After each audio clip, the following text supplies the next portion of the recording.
Hello everyone, this is Dodgy Engineer. Now today's video is going to be a little bit different.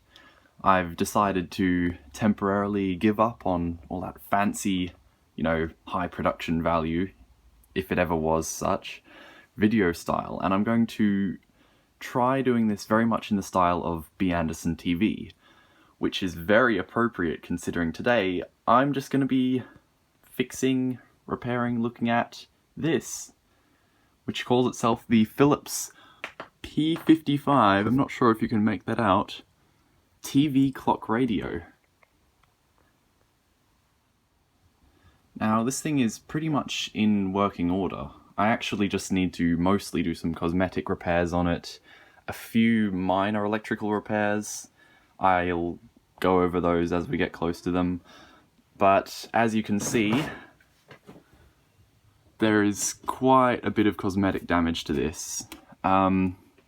Electrically it's mostly intact. In fact, I'll plug it in right now and show you.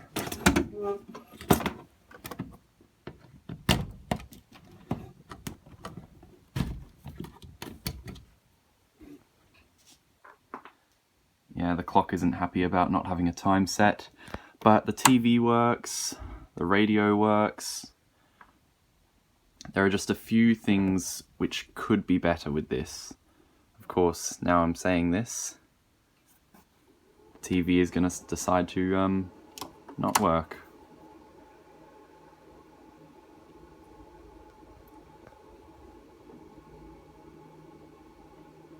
Interesting. I think I may have just run across a problem to fix. Maybe it needs the time to be set.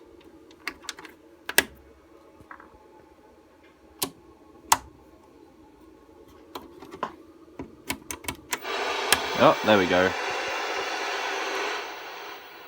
Okay, so what happened there, if you missed it, was these switches up here are a little bit dicky. So I had the manual auto switch in the manual position, but it was still making electrical contact, and that's happened with the dimmer switch as well. So, as you can see, the clock also has a missing segment just here in the 7-segment display. And I'll try to sort that out. I'm not sure if I'll be able to, but the TV is working, and I have tested, and it does pick up signals from my RF modulator. So that entire electrical section is pretty much fully working. So the first thing to address with this is how I'm going to take it apart. Now, I'm definitely going to need 2 hands for this, so I'll find somewhere to set the camera down and just record the process in time-lapse, I guess.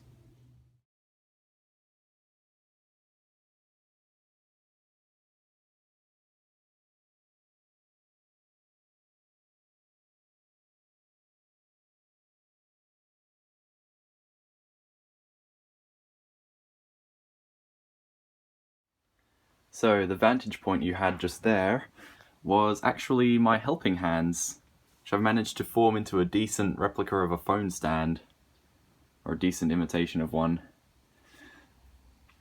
And I'd like to take this opportunity just to film some reference footage while I still remember where all of the screws go, because as you can see, there were quite a few different types. These ones, with the tiny little thread, come on, focus, were holding in the backplate for external antenna screws.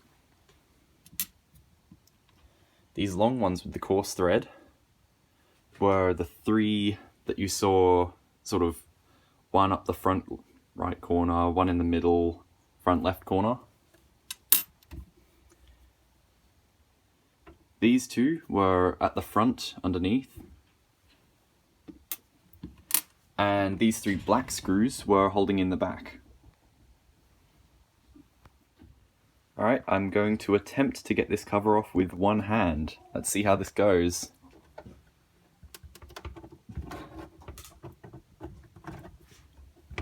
Oh, I see it's already coming off at the back here.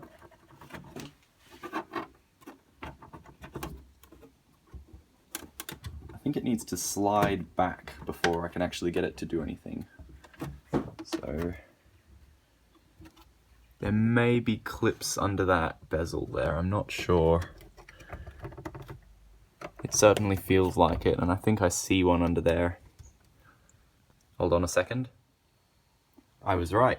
There were 3 clips in the front bezel there. So now that I've got those out, I'm able to slide the cover back, which I've just done, and I think this should just lift straight off, although there may still be some wires attaching it, considering those buttons aren't really moving with the rest of the body. And the knobs have come straight through the back.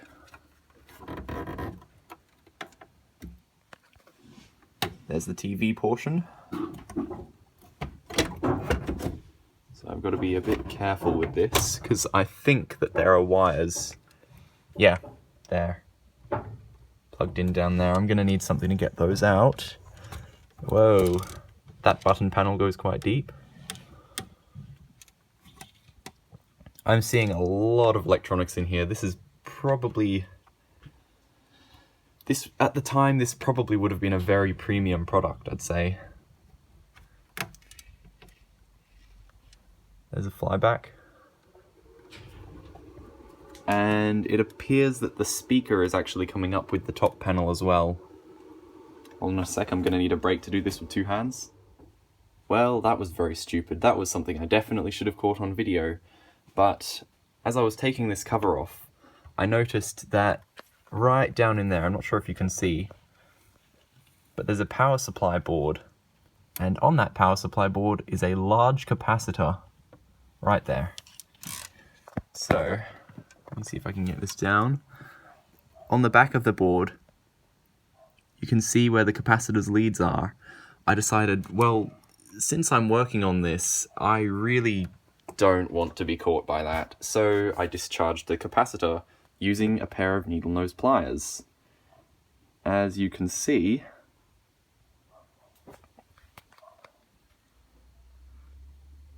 it left quite a mark on them. Not sure if you can see right there. Come on, focus, you lousy thing. There we go. It left quite a big mark, and it produced quite a big spark as well.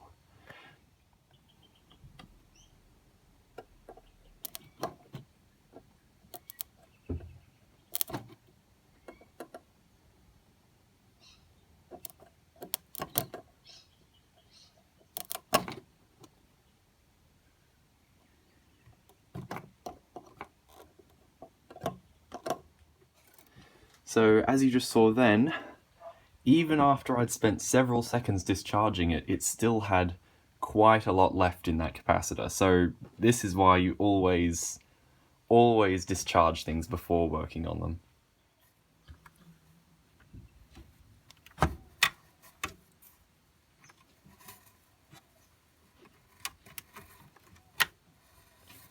Right, and that is the last wire freed from the bottom of the case. So this entire top piece should just come off now. And it does. Now this is obviously pretty filthy, and I'm not sure if the plastic has actually yellowed all that much. Now that I'm looking at the inside, it seems to be about the same shade as the outside. There is quite a bit of filth and scuff marks and everything on this outside case though, so we'll definitely have to clean that up a bit, as well as put some contact cleaner in these switches just to make sure that they're working properly. And let's take a look at the bottom part. So it seems to me that the TV section is this sort of L shape going around here. So we've got the power supply that was discharging for quite a long amount of time, to be honest. I was quite surprised by that. And this seems to be the tuner. Oh, sorry. I'm so used to pointing the screen at whatever I'm looking at that the camera's up this end of the phone because I'm filming on my phone. Can't be bothered getting a real camera out at this point. So yeah, that seems to be the tuner. Got the external antenna input board here. So this is what you see on the outside. And then here's the actual CRT drive section of the circuit.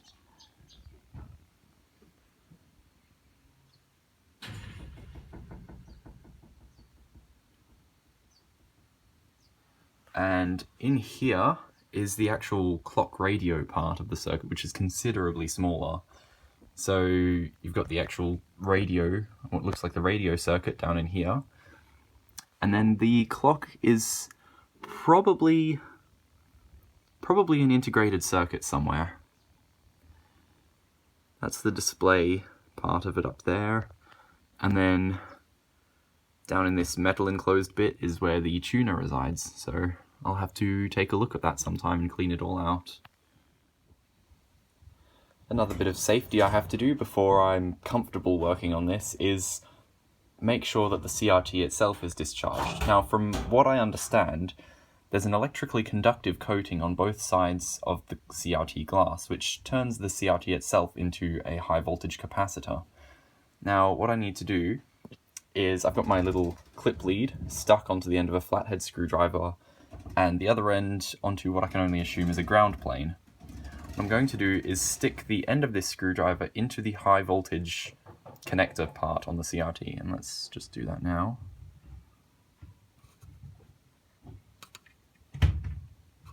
Okay, I may have found a problem in that it is quite well insulated.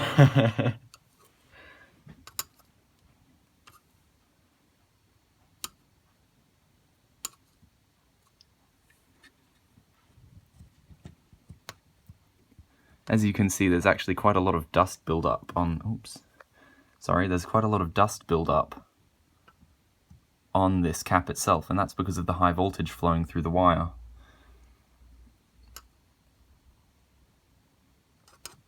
I'm seeing an opening.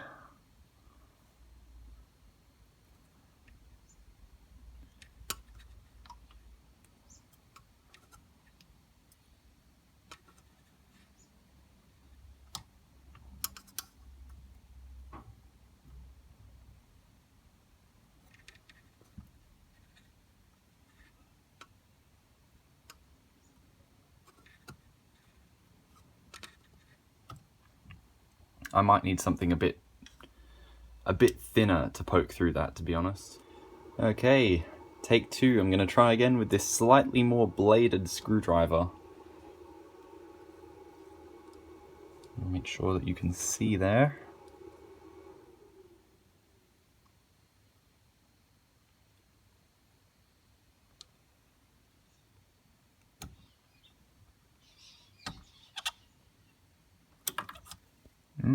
And I think that it is discharged. I didn't feel a spark or see a spark or anything there, so I'm pretty sure we're safe. Let's hope. So like I was saying earlier, this part of the chassis is pretty much electrically sound anyway, so all I'm wanting to do really is pick out some of this dust and crap that's accumulated near the edges of the case. So I'm just going to get some needle nose pliers and pull out all the dirt. I'll save you the boredom. Now, I've just realised we have a bit of an interesting board attachment situation going on here. So the way they've actually mounted these boards down, as you can see, is these little standoff posts that have been cut in half, or moulded like that actually. And then instead of putting a screw through the board, they've put it just so that it rests on the side of the board. Now this does kind of work. I'm not going to complain about it or anything, but it's something I've never seen before and I thought you might find interesting. It also happens over here on the CRT driver board, but not on the clock board or on the radio board. Okay, now that I've pulled all of that dust and dirt out of the set, I'm going to take a look at this clock section. Now, as you saw and as I mentioned earlier, there was actually a dead segment on the display, and I'm really hoping that I can fix that because it is quite annoying. It makes me mistake certain numbers for other numbers, so it's not looking very good at the moment because I'm only seeing this connector, which was for the buttons. So I think this might just be an integrated clock, in which case I'm not sure what I can do about that dead segment. Okay, so I've freed this connector here, and now I should be able to undo what appears to be the 2 screws holding this board in place. And once again, something I'm finding particularly with this clock is that all of the screws are different. For example, this screw came out of the clock portion. This screw here came out of this volume knob board, which I need to remove the clock module. And the volume knob board screw is slightly longer and has a slightly different looking head to the one that came off the clock module. So I'm very much going to have to pay attention to where these screws are coming from and where they have to go. Cotton Eye Joe. So I've just freed the clock module here. It is very small and very much integrated. I'm not sure how I'm going to go about repairing this, or if I even can. So for now I'll just clean it off and then I'll mess around for a bit in time-lapse and see what I can do. We can see here that this is using a Sharp LR9424C chip. I'll just throw a data sheet up on the screen for that. So I've been looking at this screen for quite a while now, and I can't see anything wrong with it. The components seem to check out, except for this thing, which has drifted a little and is clearly going to get quite hot. But that shouldn't affect a single segment of the display, so I'm just going to settle for some percussive maintenance for the moment. And I'll see if the segment is still out now. It was flickering on and off a few times, so I think that it is just a poor connection somewhere in there. Yeah, we'll see. Next on the list of things to do is clean up the electrical contacts. So for that, I'm just going to be using some Servasol electronic cleaning solvent.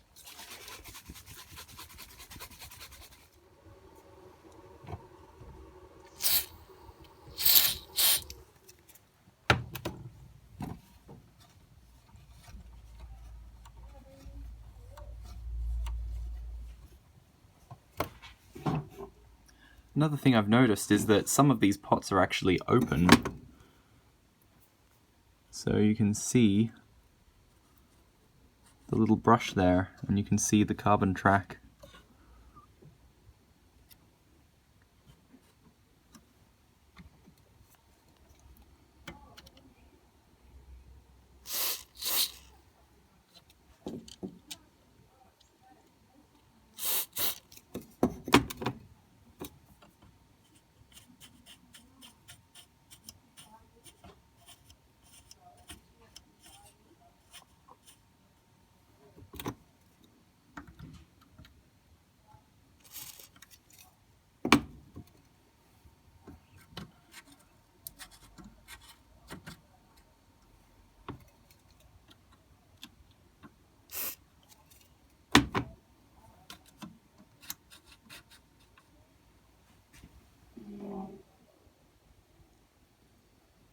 I'm not quite sure what to make of this one, to be honest. As you can see, there's still quite a bit of dirt in here that I need to clean out. Here's another look at that underlid section and the little switches that I was complaining about. So I'm just going to try spraying it in there and hoping I hit something.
Interestingly, the button over here for the radio dial light is actually just a pair of contacts. So if I press that in, you can see it's like a little pair of tweezers. There's a dinky little capacitor there. And there is the back of the speaker. So there seem to be an awful lot of sharp components in this. From that, to the speaker, to the little chip on the clock module was also a sharp. And I have seen another clock radio which was branded as a sharp, and it had all of the controls in the same positions as this one. So I think that this is actually a rebrand. Either that or there's some partnership between Sharp and Philips that I'm completely oblivious to. Yeah, again there on the tuner. I'm not sure if the camera is going to pick that up, but it says Sharp. So obviously this seems to have been either manufactured by Sharp or designed by Sharp to use Sharp components.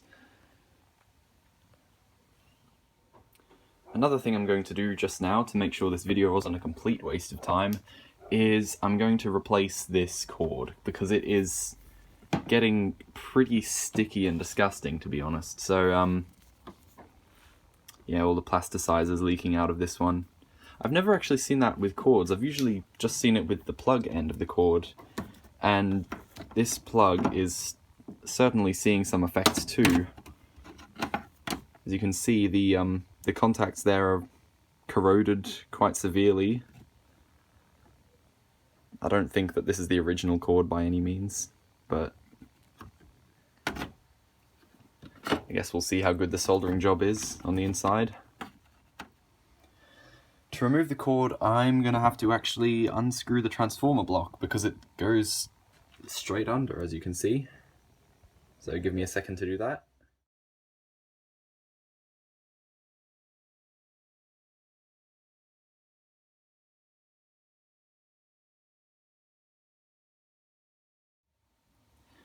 I've now loosened this sufficiently to see sort of what's going on. So the cable actually passes straight through under the underside there, through a little insulating tube. The wires go straight out the other side, and the ground is connected. I'm not sure if you'll be able to see from this angle. The ground is actually connected straight to that metal plate there, which is a bit interesting. On the other side here, the negative wire leading to the TV drive chassis is also connected straight to this metal plate. Kind of makes me wonder if they could have done that in a bit of a simpler way, but well, I guess all I have to do is actually desolder the wires coming from the cable from this board here. Just have to figure out which ones they are first.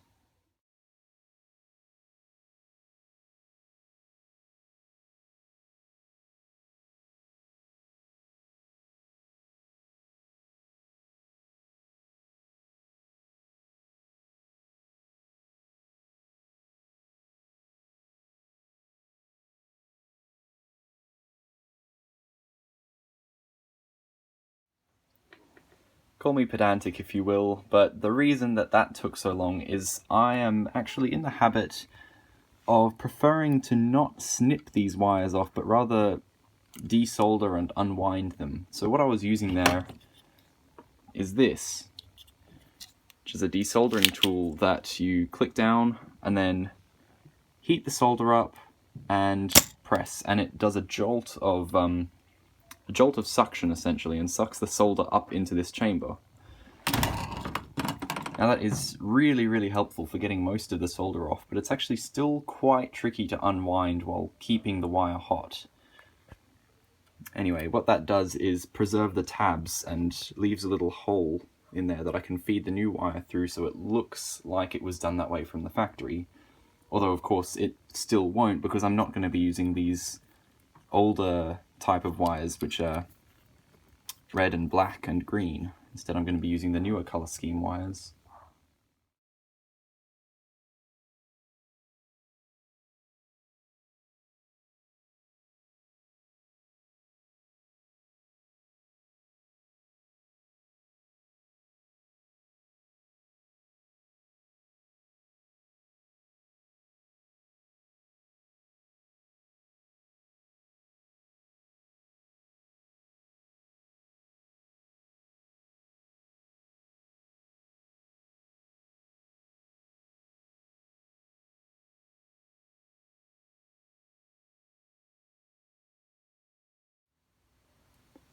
Just like everything about working on this clock so far, this is turning out to be a little bit trickier than expected.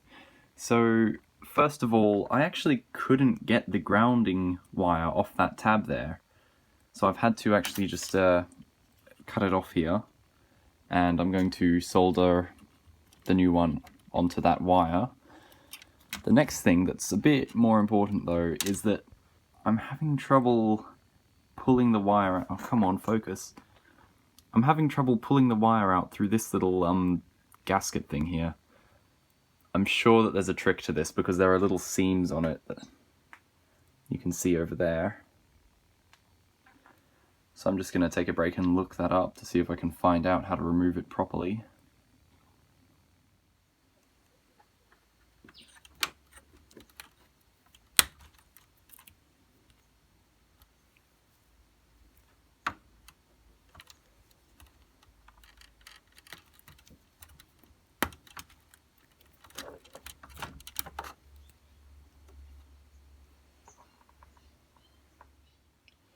So I solved that problem by simply cutting it down on both sides of the gasket and then pulling the wires out from the inside of this small section and then pulling the casing itself out. And that seems to have worked. I've got now an empty gasket there, and I should be able to pull it out and put the new wire in. This is the wire that I'm going to be replacing the old wire with, and for sure this one isn't new itself. The contacts are a little bit oxidized, but it does use the newer wiring colors, and it also doesn't have any problems with stickiness or plasticizer leaking out of either the plug itself or the wire. And it's also about the same thickness as the old wire, so it should fit into that gasket nicely.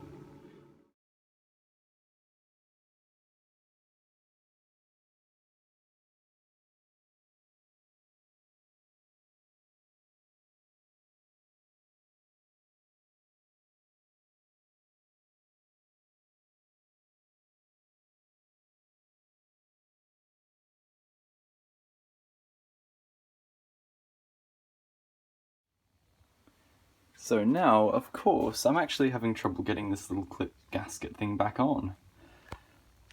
Because what it was doing is squeezing the wire very, very tightly. If I can find the little piece that I snipped off, there it is. That's how tightly it was squeezing the wire, and that's going to be pretty hard to replicate to get this wire back in, because you see the hole is actually only wide enough to accept the gasket if it is squeezing the wire that tightly. That's how it keeps the wire in. So I'm going to have to get some pliers and really work at this for a while. Oh, that was a lot of work, but I finally managed to just squeeze it in. I ended up having to use some plumber's grips and grabbed it from the back like that, squeezed down as tightly as I could, and then just shoved for a solid 30 seconds to a minute. I'm actually genuinely sweating right now. That was a lot of effort.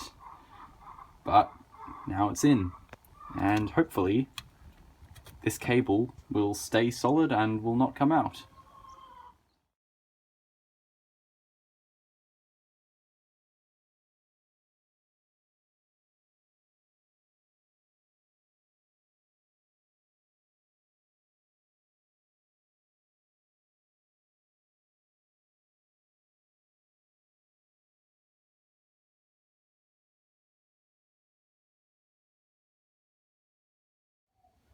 Alright, time to reassemble it for a quick test.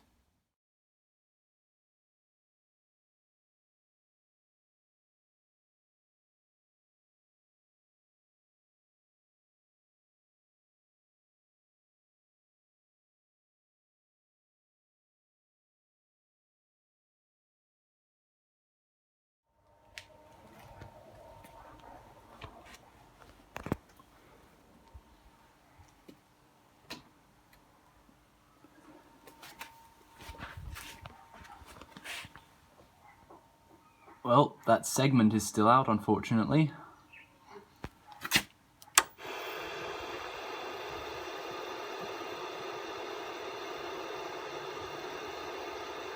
Looks like I didn't break anything, that's a relief. And just as I said that and turned the camera off, vertical drive's gone. I'm not going to leave that on for too long because I know it'll burn a line into the screen, so I need to figure out what connection has gone loose there. See if I can fix that back up again, because that's definitely going to make it a bit unusable. And I didn't even have to open it up to figure out what that was. That was actually the vertical hold pot being a bit dodgy, so yeah, I can't blame it really. It's an open pot on the inside. So I think that there's still probably some dirt floating around in there that's causing the contact to lift up a little. Anyway, that's a relief. Didn't have to fix anything major. There's still that though, which is really bugging me. Now that the new cord is attached, I'm going to take this cover back off and deal with some of the cosmetic damage that it's sustained. I'll probably tackle this first, and maybe get some of the dust out of this speaker. And I'll see what I can do about this weird mark over here. Since this has been powered on recently, I thought I'd give a go of showing you the full might of this capacitor when I first discharged it. So let's see here. Yep, look at that.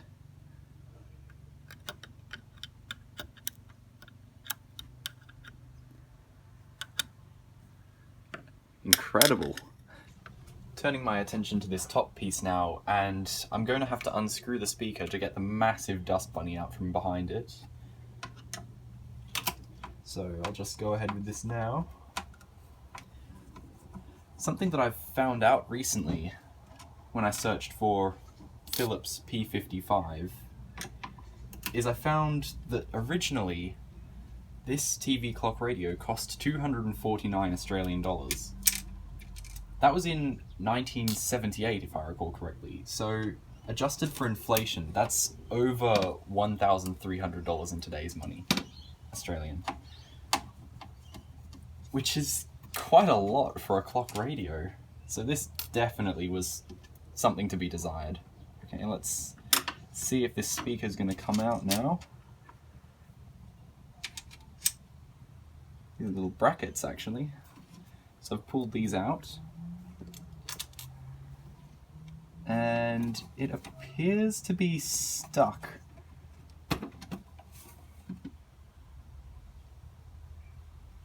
Now I'm not sure if this is glue or if it's just the plastic that's slowly melted into each other over time. But let's try and pry this off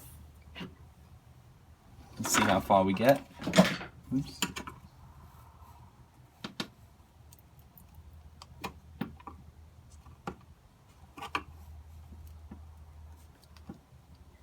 Ah, yep, it's melted. No, that's the speaker. Wrong layer.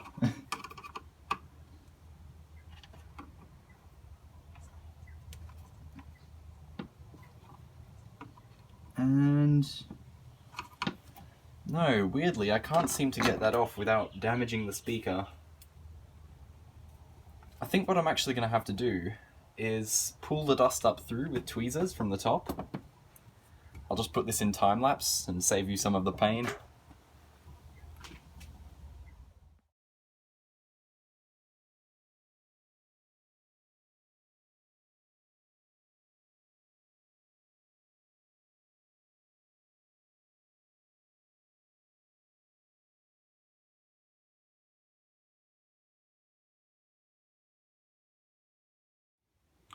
So I've taken some tweezers to both this stuff and the slightly finer dirty grit thing on here, and it seems to both scratch off fairly easily, so I'm just going to go ahead and do that, I suppose. And I won't bother with time-lapse for this one because you know what scratching dirt off a surface looks like.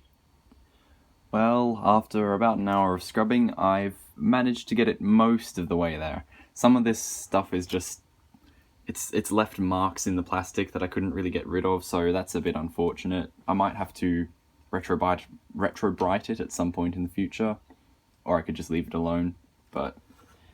Anyway, now I can actually touch this without feeling disgusting, so that's definitely most of the way there, and I'm quite happy with that for the moment. I think I'll just reassemble it now and see how it goes back together.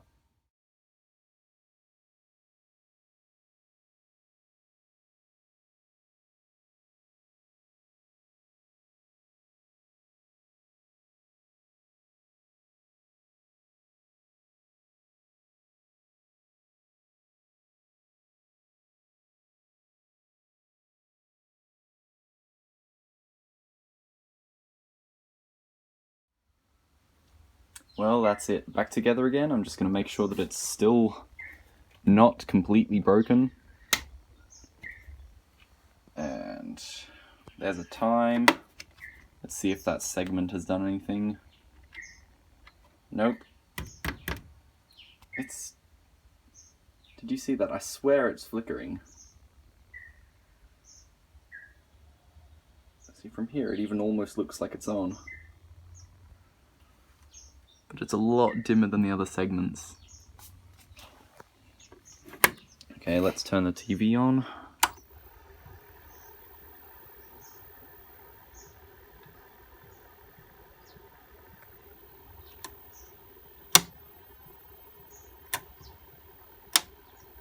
Now, I also, off camera, I gave this switch a bit of a spray out because it was causing some issues earlier, where the image would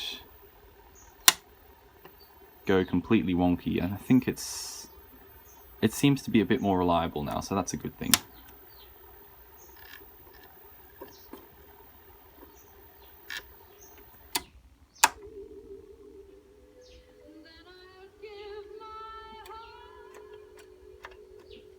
Yep, radio dial is working, or the dial light is working.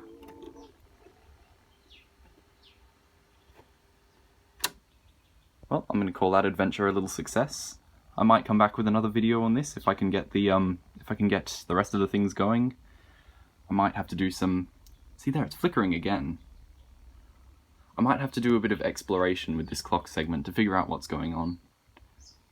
Anyway, thanks for watching. Thanks for sticking with me through this... God, it's probably a 40-minute video by this point. I haven't been counting. See you.